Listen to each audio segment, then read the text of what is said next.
Hey there, and welcome back, folks. I'm Arlian. And I'm Sean, and today we're talking about a game called Shrouded in Sanity. That's 3 words, not 2, but you're not wrong in hearing it that way. Shrouded is indie developer Pugware's take on the Souls-like genre, providing a lovely, pixel-animated and isometric gaming experience.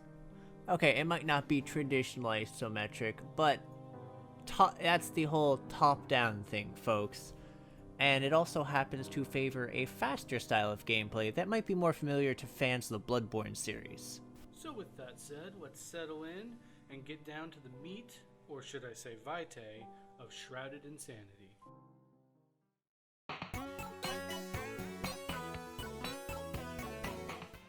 So as ever, we're kicking this off with the gameplay, since that's generally what makes or breaks a game for me.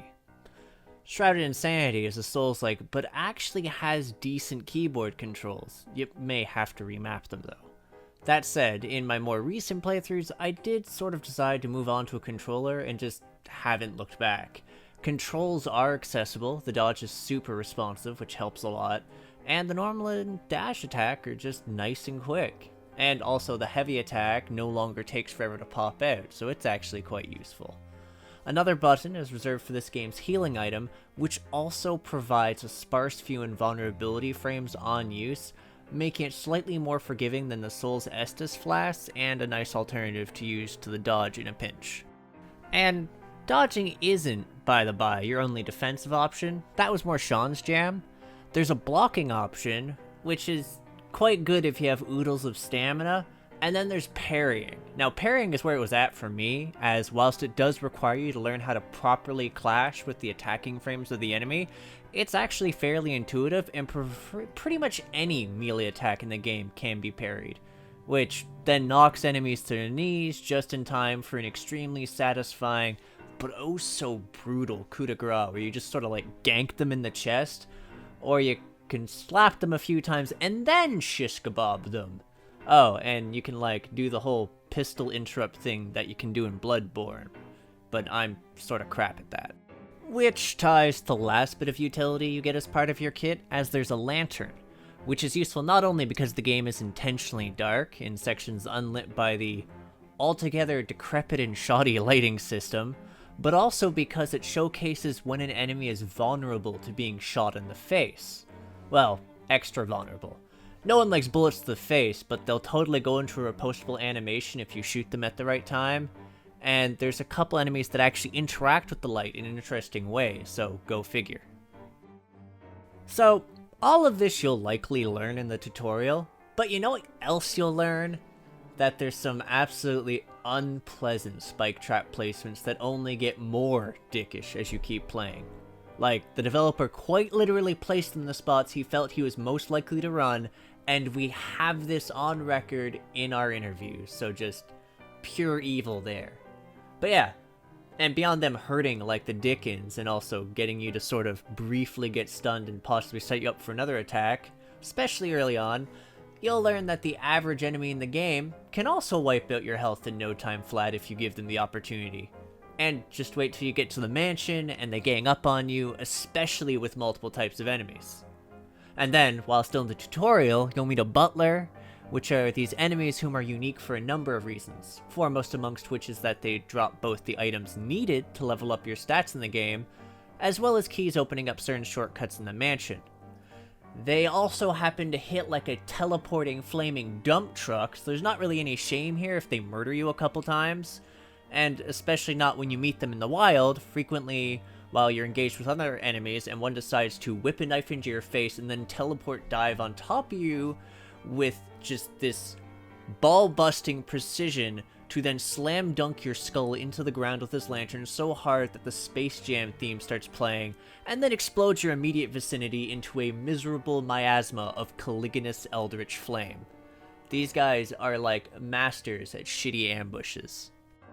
So yeah, you finish with the like 5-ish room linear tutorial. It's blissfully sweet. Maybe dying a couple times. Get into the last room, talk to the dudes there for a few bits of dialogue, some creepy eyeball wallpaper, and then you're thrust into the main game. And it's at this point that the Souls-like aspect beyond the difficulty and controls hits full force. You have a task, kill the king, find the knights, but beyond that, the entirety of the mansion, minus some optional locked rooms, the secret boss, and the last boss, are open to you. You can essentially meander in any direction in an effort to find the 4 knights which guard the final boss and tackle them in whichever order you find best. Or you could temporarily forego your homicidal mission, saunter at the front, northern doors of the mansion, and run around chasing ravens in the garden. You know, good fun to be had for all either way, minus all the people you kill and are going to kill. Anyways, discovering where both helpful NPCs, story and power-up wise, as well as just figuring out where everything is in the mansion, including the boss areas, is all part of the journey. A small mercy is that Shrouded does do you the kindness of at least popping you out in front of the mansion's centralized save NPC, Waltham, who's also your spawn point for when you die. It's just saving, dying, or killing a boss also resets the mansion so that enemies respawn. Well, minus the bosses or the butlers you've killed, so there's never really a shortage of opposition. And just like so many Souls-like, dying does have a cost, with the very obvious one being Vitae, the Souls-like currency du jour, which is dropped upon death, and which is also used to level via buying Yith Stones. You need 3 of those for stat boost, or a few other utilities. But there's also another one, which is actually nowhere near as obvious in this game as others. Whereas in many Souls games, the cost of death is just that immediate crippling of your character, and the, loss of maximum health until such a time as you can replenish it or what have you. In Shrouded, the cost is a gradual escalation in the character's insanity, which you can somewhat track in the hands of the clock on the game over screen, and which also escalates by killing those moaning body bags and brutally finishing off vulnerable enemies. That and buying blessings from the laughing douchebag right outside. Yeah, seriously, take my Vitae and choke on it, you jerk. So, as your madness grows, enemy spawn frequency becomes more consistent. In other words, a room that might have been empty when you were more sane might now have 1 or more enemies in it. And this also applies to rooms that usually have enemies, as they now might have more. That, and the fact that the enemies in this room might end up being a corrupted abomination variant of the ones that would normally be in that room. And these jerks are tough and have some really nasty tricks, like spawning tentacles, or lightning, or dishing out a shoop-de-whoop tier laser beam that just plows across the screen. Oh, and seriously, fuck this guy and his screen flipping. Just complete cancer here, and for the longest time, I didn't know that you could block this. And so if you realize this guy's here, because, he can also do it when he's off screen. Jesus Christ. Oh, and as an aside, you can actually only fight the secret boss of the game when you're straight up bonkers, which means if you're a completionist, you're gonna need to deal with that escalating difficulty. Which, in my case is like, challenge accepted, let's go. Still, while Shrouded in Sanity is unrepentantly happy to murder you and me into soylent green-flavored pudding, the game is quite navigable, with the mansion having a pleasant, organic feel that you'll come to learn while running madly through its corridors, and which possesses a number of shortcuts which help link you back towards certain areas without needing to backtrack as much. And, therefore bring you closer to those much-needed leveling NPCs in the save point. Just, mind all those goddamn spikes, because yes, their whole pathing does take into account you popping out of a door and just running smack dab into one if you're not careful. The guy is like an evil genius. On the bright side though, your growing body count, your enemy's growing body count, doesn't buff the game's various bosses, but it doesn't really need to. Each one is a pretty well-tailored encounter, whose mechanics tend to slap you in the face the first time you encounter them, despite the fact that you can, in theory anyways, clear these bosses at base level. And for those of you wondering, these mechanics are such wonderful game changers as a boss being able to counter you back, 2-1 sniping you in the face, and my favorite one, deciding to make extremely aggressive after images that are not only making reposting the actual boss a trial, but also will quite happily maim you on their own. And that fight only gets harder as time goes on. But hey, if you, When you beat the bosses, you do unlock a sort of silly bonus gameplay section where you travel through the game as the 4 night bosses, wreaking havoc with the same abilities they use to ruin you.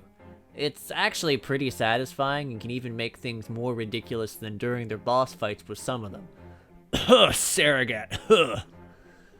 There's also content for those players who've conquered the game and are looking for a challenge.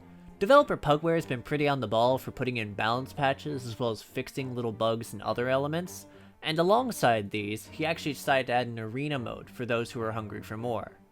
Which is to say, a 20-round battle to the death in an arena that throws players against some interesting combinations of enemies, and which is rounded off on the 5th, 10th, 15th, and 20th floor by a fight with one of the night bosses.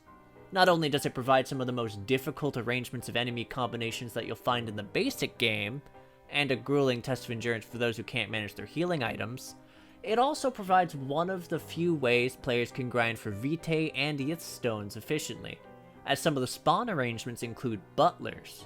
This is not only necessarily a good thing, well, it's not necessarily a good thing for someone who's not expecting to get dropped on by a bunch of butlers, but it's totally a valuable and viable way to prepare for Shrouded's New Game Plus mode. And yes, there's totally a New Game Plus mode which provides players with the option of cutting your teeth on an even more difficult challenge and carrying forward to see another of the game's endings while preserving your current level of madness. You know, if you want to stay crazy.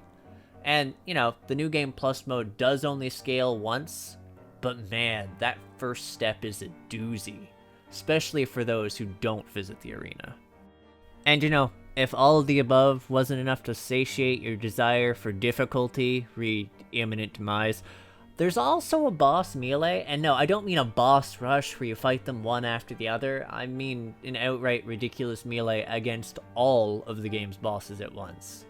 It's a somewhat ridiculous endeavor, but feasible if you're well prepared enough, and it has a delightfully cute reward and achievement for managing it.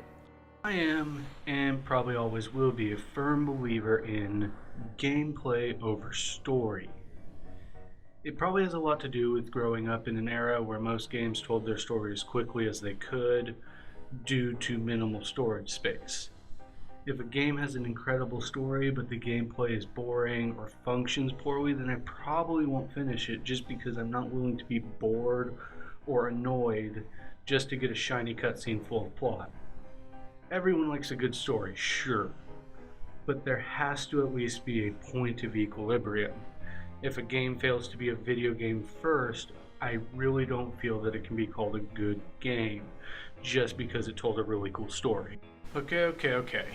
You're probably thinking, hey Sean, get to the point. So here it is. If I were to judge this game solely on that single merit, I really have to say that Shrouded in Sanity absolutely knocks it out of the park with its gameplay. The controls are beautifully responsive. You push a button and a thing happens on screen. You'll use about 4 buttons the entire time you play, not counting movement keys. It all comes down to timing. Firing a shot or releasing the block button at just the right moment to trigger a stun or parry a blow. Or, you know, you could be like me and just spam the dodge button forever. You know, it wouldn't kill you to try and parry a cape. No! You sit down, I have the conch, I will speak. Fine. But yeah, the point is, I really just love how this game controls. Now, where the game loses me just a little bit, just a teeny tiny little bit, is the grindier aspects of the game. It is a seemingly unavoidable aspects of Souls-like genre, I think. Provided you're not like Arlian, who likes to bash his head against a wall until progress is made, you're probably going to want to level up your stats. Now, there aren't a lot of stats in Shrouded, and there are definitely some that seemed a lot more useful to me than others. Mind you, that could just be because of my particular play style. But to increase them, you need those Yith stones. Be prepared to scour every last inch of this mansion looking for those butlers, or hoping that you get one of those exceptionally rare moments when one drops off a regular enemy. This ain't too bad, but if you're struggling on a boss and want to get stronger, but you've gone and used all of your Yith stones from the butlers, you're gonna have to grind Vitae to buy more of them from Howard. And that kid ain't cheap. Each time you buy a Yith stone from him, he hikes up the price. Supply and demand, bitch. Actually, it's every time you use the Yith stones to level. He's totally fine not actually price gouging you while they're only being shiny stones in your inventory. Regardless, I don't really care for grindy games, so I usually have a hard time defending this aspect of the game, but at no point is it mandatory for progress, so I guess it gets a pass in my book. And then yeah, for some added replayability, there is New Game Plus. It's definitely a harder experience at first. See, you can run New Game Plus as many times as you want, and while it provides that initial experience of everything you just struggled to accomplish is now even harder to accomplish, each subsequent run of New Game Plus is going to fall shorter and shorter of that initial experience because there is no harder difficulty after that first New Game Plus run, and you keep the upgrades you've gained from previous runs. The harder difficulty starts to become trivial when you've thrown yourself at it a few times and pumped your stats full of Yith stones. I suppose if you really want a challenge, you could always do a no upgrade run. It is possible to complete the game without ever upgrading your stats, if you're into that sort of thing.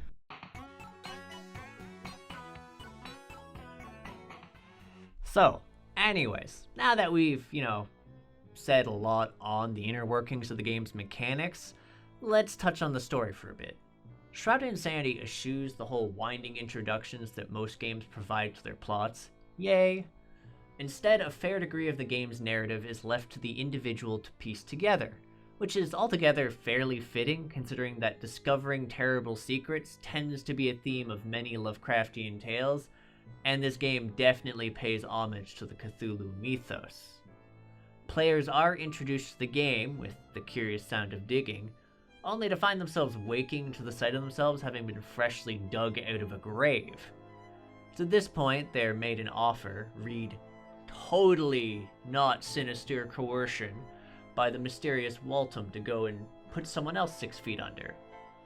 And yeah, okay, so totally being facetious about that coercion bit, because man, the consequence for not accepting his deal is bad enough to earn you an achievement and a Darwin Award in about the same instance. Likely courtesy of a spade being skillfully introduced to your skull. And if you do accept, however, you'll be thrust into the mansion proper, after the teensy tutorial. At about which point the story is essentially only told through the dialogue of a sparse few NPCs, both the trainers and a few who just are there to fill you in on the story, and the manner in which these advance tend to either be tied towards the various bosses dying, or tie into the game's sanity system, providing you more details as you descend into madness, the latter of which definitely ties to the whole Lovecraftian insight from insanity thing rather well. Very Ia Cthulhu Fatagan. Between that optional bit of exposition and a lot of clues and lore being hidden just observing your surroundings, it's entirely possible to miss a great deal of the story and end up blindsided by the information revealed in the game's various endings. Oh, and there's totally multiple endings, just sort of partially based on how much of a jerk-ass you are. Remember that thing I was saying earlier about gameplay being more important than story and stuff? There was a point to all that beyond building up how well I think Shrouded in Sanity controls.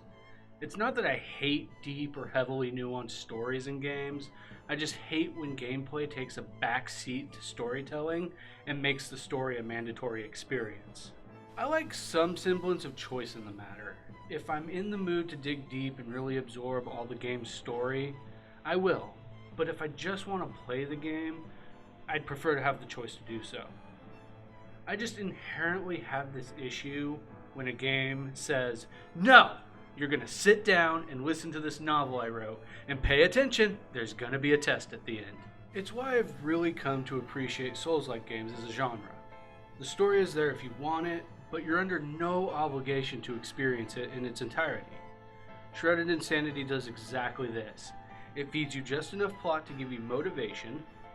You know, you're a dead person with no memories who was risen from the grave as a slave to Waltham, and he will give you your freedom back if you complete a task for him.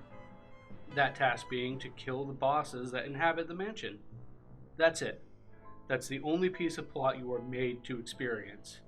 And from there, it is left entirely up to you whether or not you explore the environment enough to uncover the mysteries of your past and your mansion. And if you're a fan of Lovecraft and Poe, or are just generally a fan of dark storytelling and cosmic horror, I highly urge you to see every bit of lore that Shrouded has to offer. This game is absolutely a love letter to those styles of writing. I personally played through the game after beating it the first time, just to make sure I got to drink in all of that delicious horror. And that's saying a lot for me, because I'm not really the kind of person to go back and replay a game that I just beat.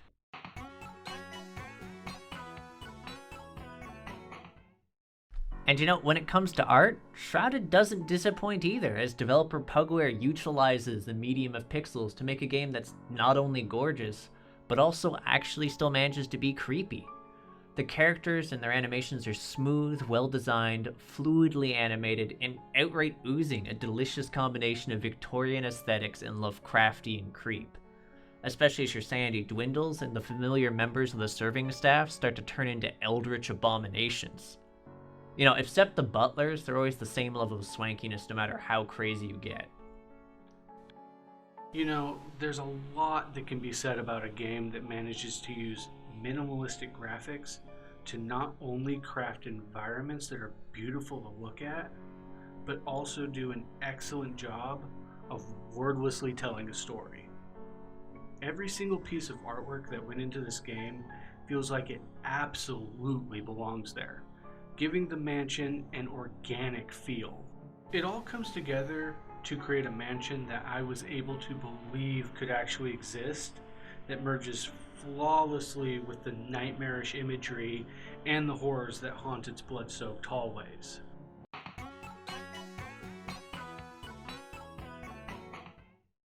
The music in Shrouded is gorgeous, as it's essentially composed of some really lovely piano and violin pieces. And man, I really like violin and just cellos. So, there's just this eerie melancholy about so many of the themes you'll encounter throughout the game as you navigate the twisting corridors of the mansion or roam the grounds, and none of it disappointed me. Though, I admit a large fondness for the classical style of music that's present in the game. It's just, in either case, the ambient music for the game overall I have found to be just fantastic, only surpassed by the unique pieces that each of the knights and their equivalents had, which were personalized for each encounter. Yeah, that's right, there's no one-size-fits-all boss theme for this game. We have variety. That said, if I had to pick a favorite, I would hands down pick Saragats. I honestly just wish there was more. The music matches the scenery perfectly, and each boss theme matches the fights and personalities of those bosses flawlessly. Stylistically, it just matches the mood and appearance of Shrouded to a T. The music just has this awesome synergy with the environment. And my only complaint is that it was so good that I really just wanted more of it.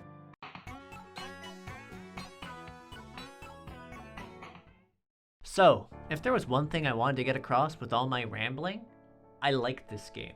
I like it a lot. I liked the ambience, I liked the fast-paced Soulsy combat, the dramatic boss fights and their themes. I liked the sort of Easter egg hunt approach towards like the storyline and the side stuff that took me ages to figure out. All of it just appealed to me so much and had me looping through the game over and over again.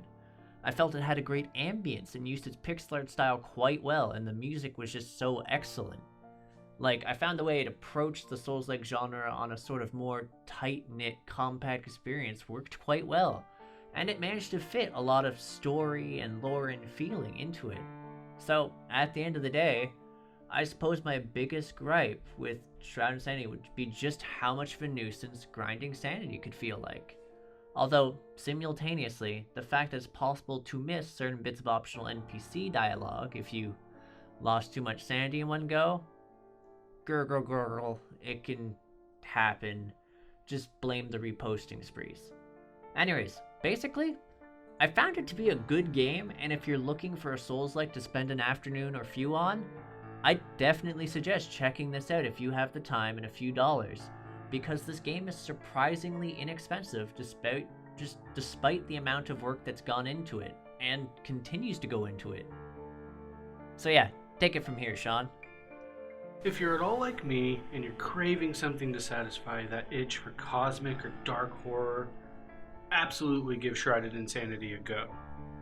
But if you're not the kind of person that likes games that are intentionally difficult, you might find this game to be a bit more of a struggle than you'd like. However, fans of Souls-like games will find a lot to love here, and fans of Lovecraftian horror will not be disappointed. Seriously, Pugware has clearly studied Lovecraft in great detail, and it shows in everything from the environment, to the monsters, to the story that's being told.